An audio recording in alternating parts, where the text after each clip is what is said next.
ტელეკომპანია „რიონის საინფორმაციო სამსახური დღის მთავარი გამოშვებით სტუდიაში ლაშა გაკუშვიძე და ნატალია ლევიშვილი მუშაობს. საღამო მშვიდობის დღეს თქვენ პროგრამაში ნახავთ.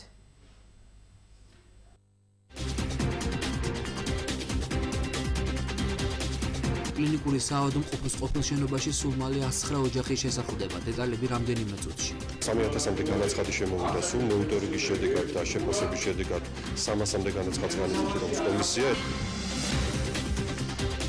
მოუწესრიგებელი ღვარსადენი ამორტიზებული გზა და პრობლემებით შეწუხებული მოსახლეობა ნახეთ დღის ამბებში. ჩვენ გზა გვაწუხებდა პირველ რიგში, იმიტომ რომ შეუძლებელი იყო გამოსვლა ბავშვები სულ ტალახში ისვრებოდნენ.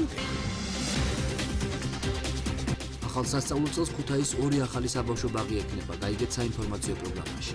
ეს ბაღები, რა თქმა უნდა, ახალი სასწავლო წელს უკვე გზატკეპნაში იქნებიან და მიიღებენ ბავშვებს.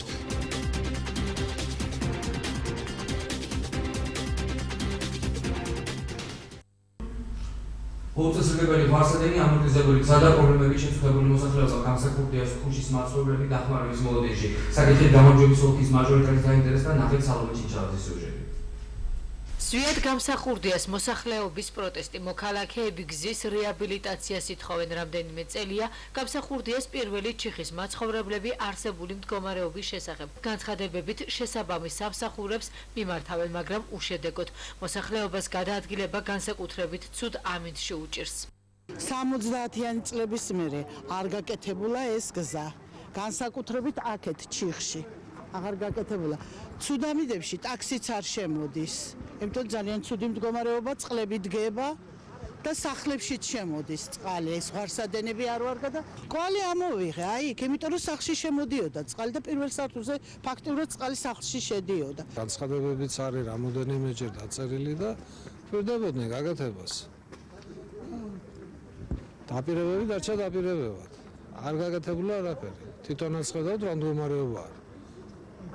წყლის წვიმის დროს აქანა ფეხით გავლა არ შეიძლება. ვერ გაივლის ადამიანი. ესეთი მდგომარეობა. მოსახლეობა მიწისქვეშა ამორტიზებული მილების შესახებაც საუბრობს. ღვარსადენების არარსებობის გამო წვიმის დროს ქუჩა იტბორება და წყალი სახლებში შედის. არსებული პრობლემების შესახებ გამარჯვების ოლქის მაჟორიტარმა ნატო ქათამაძე მოისმინა. ნაწილი ქუჩის არის მოპირკეთებული, მაგრამ მეორე ნახევარი ქუჩის არის იმ მდგომარეობაში, როგორიც ახლა თქვენ ხედავთ. ფაქტიურად მოსახლეობა სვამს დაბინძურებულ წყალს, ძალიან ბევრჯერ როგორც თვითონ თქვეს მილები სკდებოდა და ერთჯერა და ძალიან კუსტარულად აკეთებდა წყალმომარაგების კომპანია ამის გაკეთებას და მათ მთხოვეს, რომ იქნებ უშუამდგომლო ადგილობრივ ხელისუფლებასთან და ასევე უშუამდგომლო კომპანიასთან, წყალმომარაგებასთან, რომ მოხდეს ამ პრობლემის მოგვარება და მე ნამდვილად დავპირდები იმას, რომ ვეცდებით 2015 წლის ბიუჯეტიდან მოხდეს აი ამ გზის მოპირკეთება. აღნიშნული ქუჩის მოპირკეთების შესახებ კეთილმოწყობის სამსახურში აცხადებენ, რომ პროექტი არსებობს და სამუშაოების შესაბამისად დაიწყება. საცხოვრებელი ფართი 109 დევნილ ოჯახს ოცხელის ნომერ 2-ში ყოფილი კლინიკური საავადმყოფოს შენობის რეაბილიტაცია დასრულდა. პროექტი USAID-ის და მუნიციპალური ფონდის მხარდაჭერით განხორციელდა. დეტალებით ხათუნა კირკიტაძე. ოცხელის 2 ნომერში ყოფილი კლინიკური საავადმყოფოს შენობაში 109 დევნილ ოჯახს ბინა თვის ბოლოს გადაეცემა. საცხოვრებელი ფართის მიღების მოთხოვნით აპლიკაცია 3000-მდე იძულებით გადაადგილებულმა შეავსო. პირველად მინიჭებული ქულების გათვალისწინებით ყველაზე გაჭირვებული ოჯახების მონიტორინგი მტოლვილთა მინისტრის მოადგილეებმა, დონორ ორგანიზაციებთან და სახალხო დამცველის აპარატის წარმომადგენლებთან ერთად განახორციელეს. 3000-მდე განაცხადი შემოვიდა სულ მონიტორინგის შედეგად და შეფასების შედეგად 300-მდე განაცხადს განიზრდოს კომისია. ეს არის ის ოჯახები, რომლებიც ყველაზე უფრო მეტად საჭიროებენ ამ ეტაპზე განსახლებას.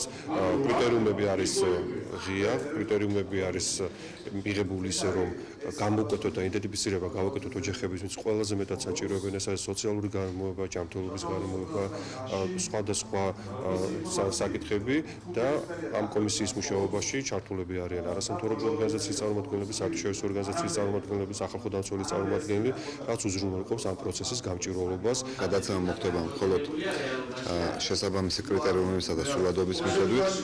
პირველ რიგში უმძიმეს საცხოვრებელ პირობებში ვინც ცხოვრობს და ვინც დააგროვა ის ქულები, რომელიც საშუალებას აძლევს ამ ეტაპისათვის მოხდეს ამ საცხოვრებელში.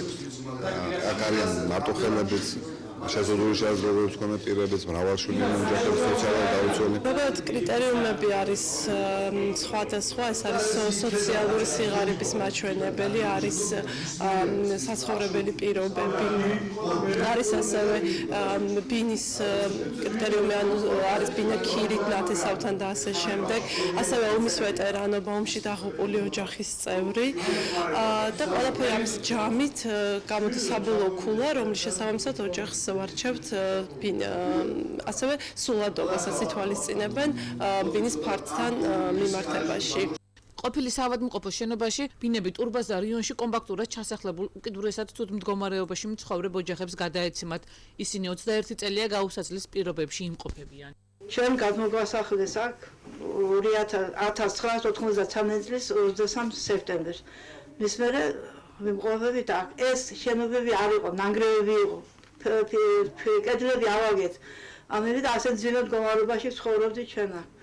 დღეს დღევანდელი ხელისუფლების იმედი მაქვს მინისტრის სამმართველოსი რომ წესიერ ბინაში შეგვიყვანებენ. რეაბილიტაცია იუსაიდის დაფინანსების და მუნიციპალური განვითარების ფონდის ჩართულობით მიმდინარეობს, როგორც დევნილთა სამინისტროში აცხადებენ, ლტოლვილთა საცხოვრებელი ფართით უზრუნველყოფა ეტაპობრივად განხორციელდება. პროტესტის სააპელაციო სასამართლოს განაჩენს 2014 წელს წალენჯიხის რაიონის სოფელ ჯგალში მომხდარი გახმაურებული ავტოავარიის საქმის განხილვა დღეს დასრულდა. რა განაჩენი გამოიტანა სააპელაციო სასამართლომ, დეტალებს როინა კახიძე არღვევდა. ქუთაისის სააპელაციო სასამართლომ 2014 წლის 1 იანვარს წალენჯიხის რაიონის სოფელ ჯგალში მომხდარი ავტოსაგზაო შემთხვევა, რომელსაც 3 ადამიანის სიცოცხლე ემსხვერპლა, დღეს განიხილა. ერთ-ერთი დაკავებულის ირაკლი მებონიას ადვოკატი აცხადებს, რომ მხარეთა სააპელაციო სარჩელი ნაწილობრივ დაყმაყოფილ და რის გამოც გადაწყვეტილება უზენაესში გასაჩივრდება. ქუთაისის სააპელაციო სასამართლოს სასამართლო საქმეთა პალატამ ნაწილობრივ დააკმაყოფილა მხარეთა სააპელაციო საჩივარი, კერძოდ დააკმაყოფილა ბრალდების ხარის პროკურორის სააპელაციო საჩივარი და დამნაშავე ცნო გამართლებული კორნელი კვარაცხელია და მიუსაჯა 8 წლით თავისუფლების აღკვეთა საქართველოს სისხლის სამართლის კოდექსის 276 მუხლის მერვე ნაწილით გათვალისწინებული დანაშაულებრივი ქმედებისათვის. რაც შეეხება ჩემ დასწრებას ყოფს ირაკლი მებონიას ჩვენი სააპელაციო საჩივარი სამწუხაროდ ქუთაისის სააპელაციო სასამართლომ არ დააკმაყოფილა. ჩვენ ვითხოვდით რომ ირაკლი მებონია იყო უდანაშაულო და ამას რა თქმა უნდა ვასაბუთებდით შესაბამისი მტკიცებულებებით, მაგრამ სამწუხაროდ სასამართლომ მიიღო ასეთი გადაწყვეტილება და რა თქმა უნდა ერთი თვის ვადაში გავასაჩივრებთ საქართველოს უზენაეს სასამართლოს. ჩვენ თვლით რომ მძღოლმა კვარაცხელიამ დაარღვია მოძრაობის წესები, გააჩერა ავტომანქანა იქ სადაც არ უნდა გაეჩერებია. ჩემი დასწრების ყოფი მოძრაობდა თავის სამოძრაო ზოლში და მას ჩვენი აზრით არ დაურღვევია შესაბამისი კანონი, რაც არის აღნიშნული გათვალისწინებული და სწორედ ეს კარები, საბედისმეტო კარები აღმოჩნდა ამ ავტოსაგზაო შემთხვევის, ასე ვთქვათ, ეს მიზეზი. სააპელაციო სასამართლოს გადაწყვეტილებას არ ეთანხმება გარდაცვლილი დავით ბელქანიას მამა. იგი აცხადებს, რომ მისი შვილი ირაკლი მებონიას არ მოუკლავს, მაგალითად მოჰყავს ექსპერტიზის დასკვნაც. მებონიასთან მე არავითარი პრობლემა არ მაქვს, იმიტომ რომ მე ვიცი ზუსტად მებონიამ სანამ ავარია გაკეთა, მანამდე ჩემი შვილი მკვდარი იყო. მე იმით ვამტკიცებ პირველ რიგში ჩემი შვილის ექსპერტის დასკვნით პირველ რიგში ამით ვამტკიცებ რომ სეტკაზე არის მიწაწვილი. იმ ადგილას სადაც სეტკა არის, სადაც ეცვენა, იქ ის არის ხობეს შეღუნული არის კიდო. იქ იყო ბოძი იყო კიდო. ის ბოძი დაჭერეს და გადაიტანეს. მებონიას არ მოუკლავს, მაგრამ კვარაცხელია ჩემი შვილი მკვლელობაზე კერძის, მაგი როგორც გამომწევი ისე ზის. ჩემი შვილი მკვლელი ვინ არის, მე არ ვიცი ჯერ. არ დამიდგინა სასამართლომ. ჩემი შვილი მკვლელი ვინ არის? დაკავებულ ირაკლი მებონიას ახლობლები აცხადებენ, რომ ავარია მანამ მოხდა, სანამ შემთხვევის ადგილს ბრალდებული მიუახლოვდებოდა. მეორე დილით ჩავედი თუ არა ჯგალში, დაახვდნენ იქ თვითმხილველები, რომლებიც გვეუბნებიან, რომ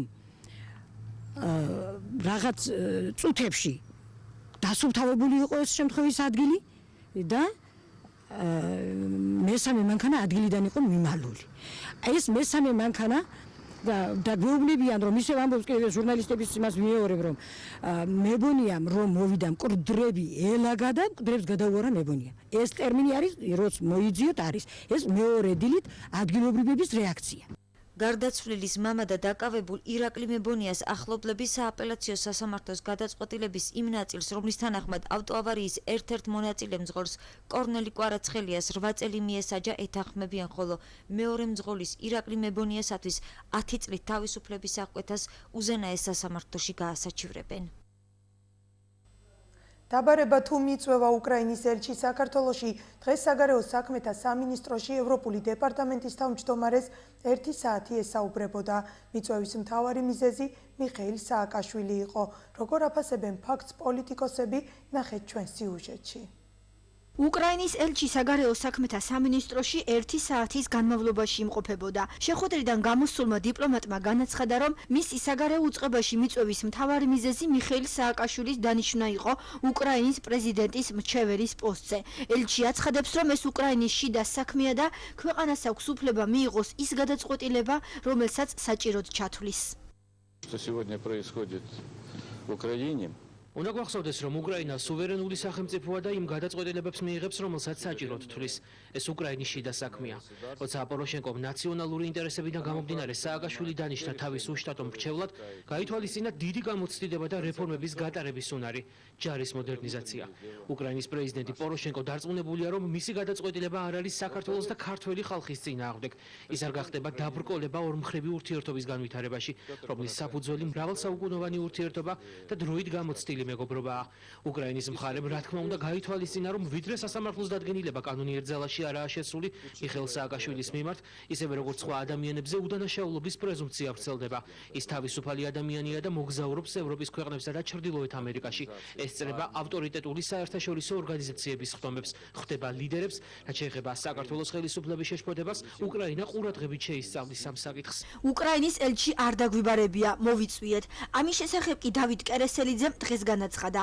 საგარეო საქმეთა სამინისტროს პრეს-სპიკერმა არ უარყო, რომ შეხვედრის ერთ-ერთი საკითხი უკრაინაში მიხეილ სააკაშვილის რეფორმების საკონსულტაციო საერთაშორისო საბჭოს ხელმძღვანელად დანიშვნა იყო. კერესელიძე იმასაც აკონკრეტებს, რომ ამ დანიშვნების მიუხედავად უკრაინასთან კომუნიკაციის პრობლემა არ არსებობს. თარიღი უცნობია, თუმცა ქვეყანაში საქართველოს პრემიერის ვიზიტის მზადება ჩაშლილი არ არის და ისევ გრძელდება.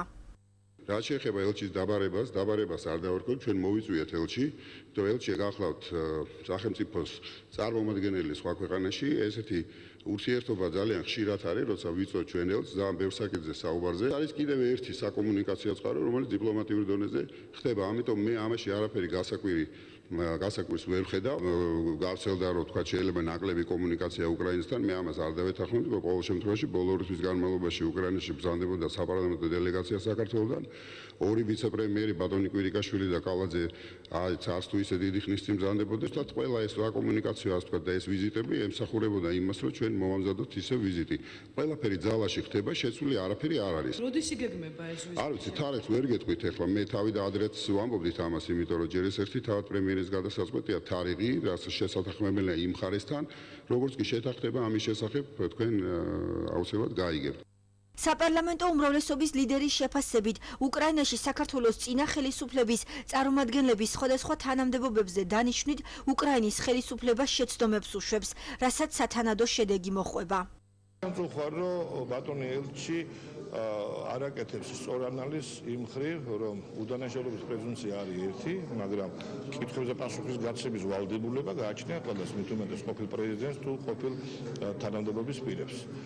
როცა არსებობს სერიოზული კითხვები, აღძრულია საქმე, როცა გამოტანილია განაჩენას დაუსწრებლად და როცა არ ჩამოდის და პასუხს არცებს და იგნორირებას უკეთებს სამართალდამცავ სტრუქტურებს, რომელ უდანაშაულობის პრეზუმპციაზეა საუბარი. უკრაინის ელჩი საგარეო საქმეთა სამინისტროში დაბარებას მწვავედ აკრიტიკებს ნაციონალური მოძრაობა. კრიტიკულ პოზიციას აფიქსირებენ თავისუფალი დემოკრატების წევრებიც. გამარცხვინო ქართული სახელმწიფოსათვის იმის მაგივრად რომ ჩვენ ვიყოთ მოკავშირეები იმის მაგივრად რომ ჩვენ სახელმწიფოს კონდეს გაცნობიერებული ვინ არის მტერი და ვინ მოყვარე ისინი არიან პარტნიორები ამ შემთხვევაში რუსებისა და რუსები და საქართველოს მთავრობა იქ მოქმედებს სინქრონულად როგორც ნაციონალური მოძრაობის წინააღმდეგ ასევე ხშირ შემთხვევაში უკრაინის და საერთო ინტერესების უკრაინასთან დაკავშირებით ძალიან ბევრი შეცდომა აქვს დაშვებული ჩვენ სახელმწიფოს, რაც არ უნდა იყოს, რაც არ უნდა არ მოგწონდეს მათი დანიშვნები, რადგან საქმე ეხება ჩვენ სტრატეგიულ პარტნიორს უნდა, რა თქმა უნდა, ზომიერება და მაქსიმალური სიფრთხილე გამოვიჩინოთ. კითხვები, რა თქმა უნდა, არსებობს, მაგრამ დარწმუნებული ვარ, რომ ჩვენი ქვეყნების და სახელმწიფოების ურთიერთობას და მომავალ პერსპექტივას თანამშრომლობის ალტერნატივა არ აქვს. დღეს ცნობილი გახდა, რომ წინა ხელისუფლების კიდევ ერთი წარმომადგენელი, პარლამენტის წევრი დავით საყვარელიძე უკრაინის მთავარი პროკურორის მოადგილედ დაინიშნა. საყვარელიძის ადგილმონაცვლე საქართველოს პარლამენტში ეკა ხერხეულიძე იქნება. გამოშვებას უცხოეთის დღის ამბებით განვაგრძობთ. გასული დღე-ღამის განმავლობაში აღმოსავლეთ უკრაინაში ბოევიკებმა ქვეყნის არმიის პოზიციებზე 129-ჯერ მიიტანეს იერიში. ამის შესახებ ლიგანეტის ცნობით ანტიტერორისტული ოპერაციის პრეს-სპიკერი ანდრეი ლისენკო ითხოვინება. მისივე თქმით, თავდასხმების შედეგად 5 უკრაინელი სამხედრო დაიღუპა, ხოლო 25 დაშავდა. ლისენკო ასევე აცხადებს, რომ პრორუსი ბოევიკების მიმართ უკრაინელი სამხედროები საჭიროების შემთხვევაში მხოლოდ საპასუხო ცეცხლს ხსნიან. საკუთარ პოზიციებზე კონტროლს კი ჯერჯერობით ინარჩუნებენ. მიმსკის წავშიდობ ხელშეკრულების მიუხედავად სროლები კვლავ გრძელდება დაბრკოლება ექნება ეუთოს სადამკვირვებლო მისიასაც. მათ დებალცევოში არ უშვებენ. დანიის დედაქალაქში განხორციელებული ტერაქტების ავტორი 22 წლის ომარ ელ-ჰუსეინია, ინფორმაციას დანიის პოლიცია ავრცელებს. სამართალდამცველების ინფორმაციით დანიაში დაბადებულ ჰუსეინს კრიმინალური წარსული ჰქონდა და ციხიდან 2 კვირის წინ გაათავისუფლეს. კულტურულ ცენტრსა და სინაგოგაში მომხდარი შეიარაღებული თავდასხმების შემდეგ ელ-ჰუსეინი სამართალდამცველების მიერ იქნა ლიკვიდირებული.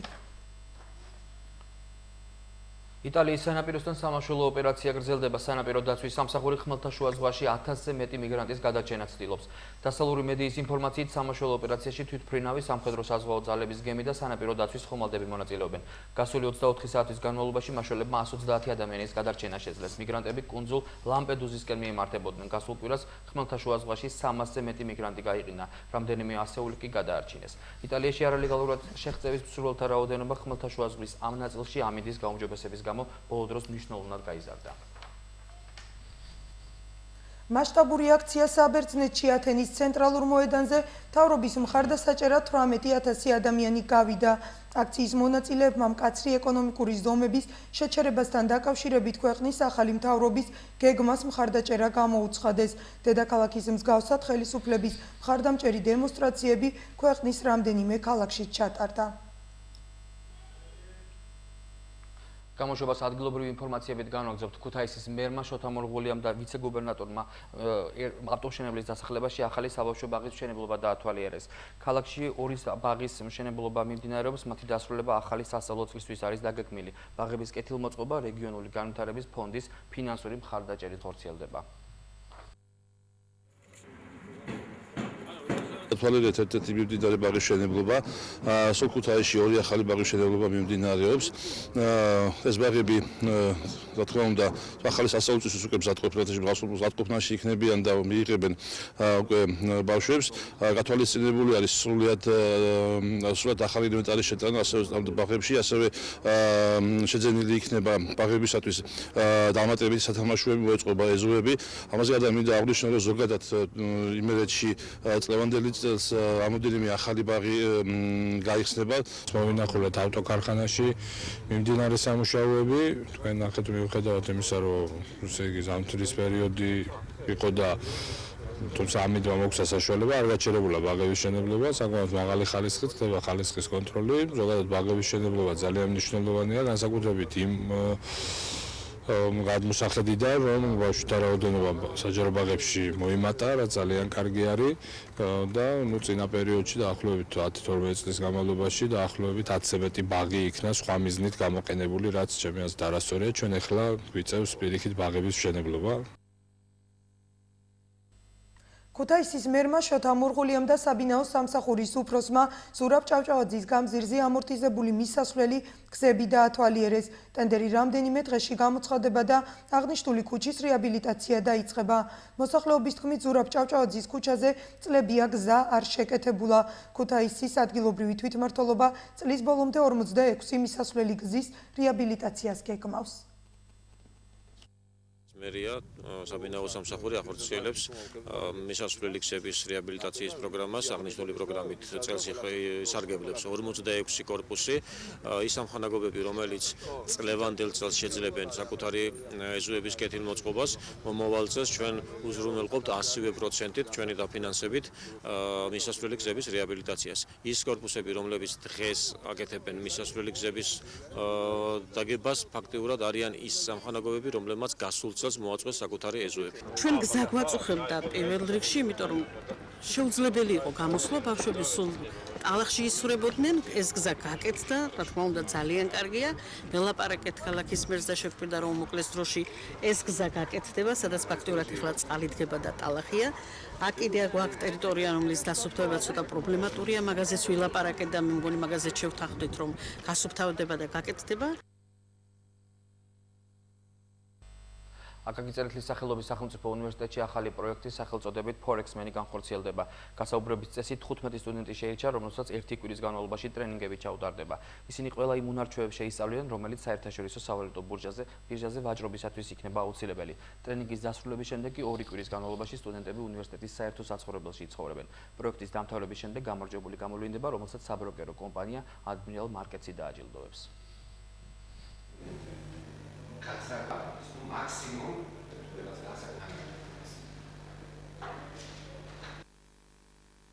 ჩვენ შევარჩიეთ 15 მონაწილე წერეთლის უნივერსიტეტის სტუდენტები, რომლებიც 1 კვირიანი ტრენინგის შემდეგ იცხოვრებენ საერთო საცხოვრებელში, სადაც ისინი მათ მიერ ნასწავლ ყველა უნარ-ჩვევას და ცოდნას გამოავლენენ და მათ ექნებათ რეალური შესაძლებლობა ივაჭრონ ბირჟაზე, ხოლო საუკეთესოები კი დაჯილდოვებიან რეალური სავაჭრო ანგარიშებით, რომლებითაც უკვე შეეძლებათ ივაჭრონ როგორც ნამდვილი ტრეიდერი და გამოიმუშაონ შესაბამისი თანხები. ჩვენთვის როგორც მომავალი ეკონომისტისთვის ძალიან მნიშვნელოვანი პროექტია Forex-meni, რადგან პირველ რიგში ვისწავლე Forex-ზე ვაჭრობას და ეს პროექტი ასევე საშუალებას მაძლევს, რომ მივიღო გამოცდილება, რომელიც შემდეგ ძალიან გამომადგა. ასოციაცია ქალები რეგიონების განვითარებისთვის ბაზაზე არსებული ქალთა კლუბის მორიგი ღონისძიება ვალენტინობას მიეძღვნა.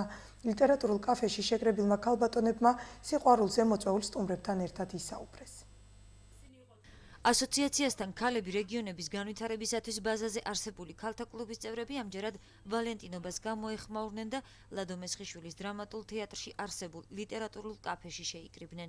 სიყვარულზე სასაუბროდ ქალბატონებმა მწერალი ტარიელ დათიაშვილი მიიწვიეს. შეხვედრა კითხვა-პასუხის რეჟიმით დაიწყო და საინტერესო დისკუსიაში გადაიზარდა.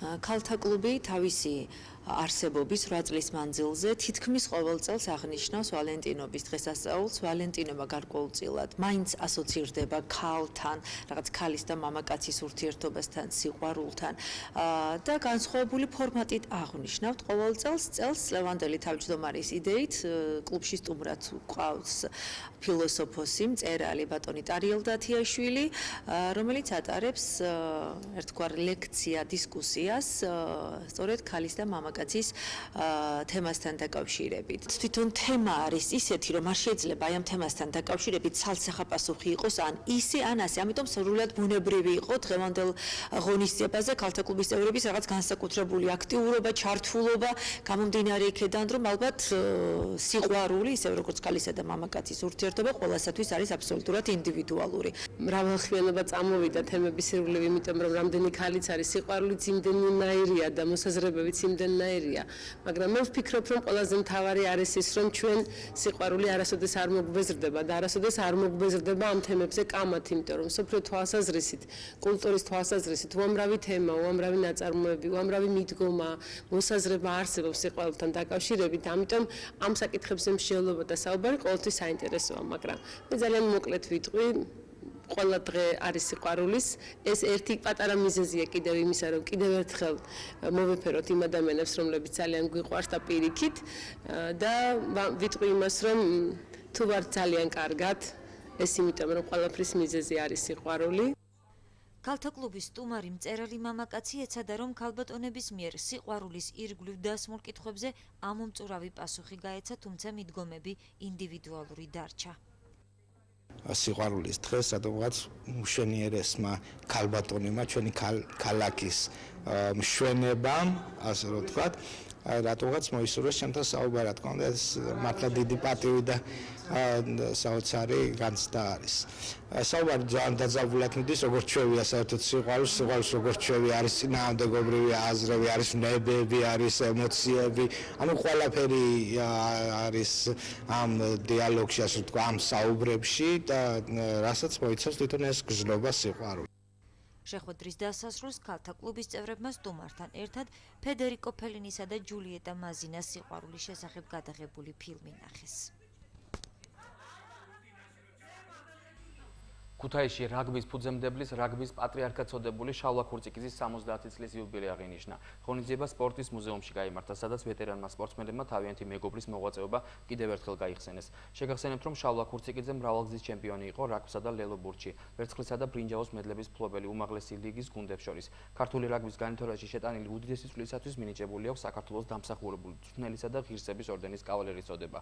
აღიარებულია მე-20 საუკუნის საუკეთესო მწვრთნელად. შალვა ქურციკიძის ხსოვნისადმი მიძღვნილი საიუბილეო ღონისძიება მერიის კულტურის, სპორტის, განათლების, ძეგლთა დაცვისა და ახალგაზრდობის საქმეთა სამსახურის ინიციატივით განხორციელდა.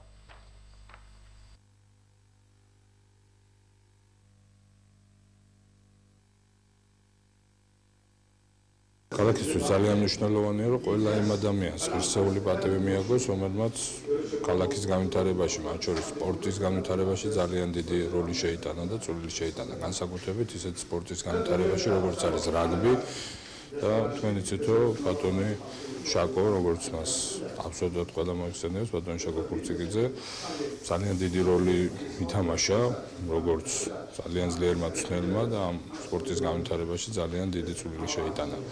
მე ძალიან მნიშვნელოვნად მიმაჩნია, რომ ღირსეულად იყოს აღნიშნული ყველა იმ დამსახურებული ადამიანის, დამსახურებული სპორტსმენის როლი და ქალაქმა შესაბამისი პატივი და მიაქვს. დღეს არის დღე, რომელიც ეკუთვნის შაკო ქურციკიძეს, რომელმა კაცმა შექმნა და დღეს ასაც უყურებთ ქუთაისის აიას, ამ კაცის დაწყებული არის ყველაფერი და ამ კაცმა მიცა ის გზა, რომელიც ჩვენ ოქროს მედლებზე გაგვიყვანა.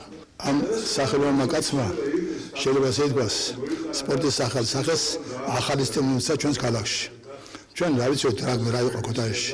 უყურებელზე ჩამოვიდა ამ დიდებულმა კაცმა, პირველი ამბანი ჩაუტარა ამ ბიჭებს, სწავიდა თბილისში და მე შაგვი იყო თავდაპირველად ყველაფერი ამ საქმეს. მას ხარში ედგა რამასვანიძე და ამ ბიჭებმა ხელხილ ჩაგდებული დიდ საქმე გააკეთეს და არაფრისაგან შექმნეს დიდი გუნდი. მართალია მათ უჭირდათ ეკონომიურად, ფინანსურად, ყოველ მხრივ არავითარი პირობა არ ჰქონდათ, მაგრამ იყო ენთუზიაზმი, მონდობა, საქმის სიყვარული და ამ საქმით, ამ სიყვარულით ეს ბიჭები შაკომ ვერცხლის მედლებად მიიყვანა საქართველოს ჩემპიონატში. პროგრამის ბოლოს ნახოთ ხვალინდელი დღის ამინდის პროგნოზი.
დღეისათვის სულ ეს იყო ჩვენ ხვალ 9 ნახევარზე შევხვდებით ერთმანეთს, მშვიდობიან ღამეს გისურვებთ. კარგად გრძანდებოდეთ, ნახვამდის.